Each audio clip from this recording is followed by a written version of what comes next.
Mag-violet na lang ako mamaya. Hindi rin Barney pala.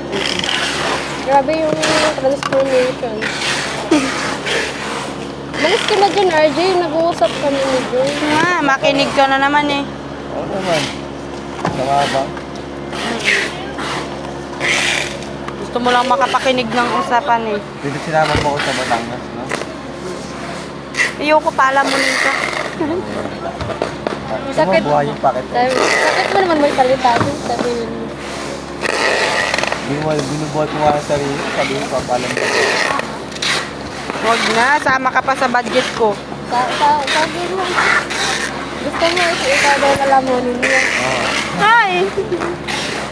Yung gusto mo lang naman, pero kung ayaw mo. Ayaw ko. Mayayawa naman. Oo. Hindi ka naman pinipilit eh. Hindi na ako iinom pa ako mamaya. Bakit?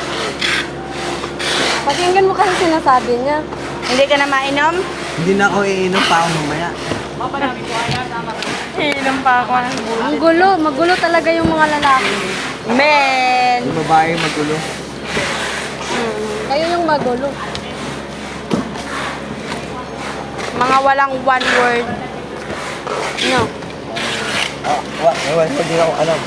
Ano? Ay. 3 words mo na para I love you na.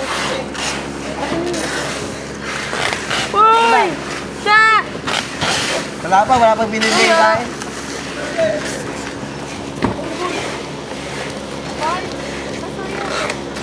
Sige, pagkakalagay ko lang ako sa Diyos. Oo. Sino? Pagkakalagay sa James, kala mo si Joseph. Wala si Jesse. Naglaho na ata yun. Hindi kasi pinansin. Ah, Hindi na si Pinansin. ako na naman. Naktamig ang daming niya. Buset. Yari kayo kayo. Nagatingin. Hirap ko ba ka Ayoko. Oo, dapat ka sa bahay. Umalis ka dyan, RJ. Hindi ko ang papoto may waiting lang. Ayaw. Pagpapako ka ng New Year, di ba nilabas mo na mga balls mo? Oo nga. Yung mga balls mo doon. Bakit mo ba? Oo. Saan? Easy. Akala mo ha? Wala to. Mahina. Nilabas lang, hindi pinutok. Yung ball. Wala, RJ. Kanina ka daw, RJ. Marami mo ba ako, Joy? Ayop ka. Hindi naman kita atasan. Siya, pasuyo ako isang Okay, taso.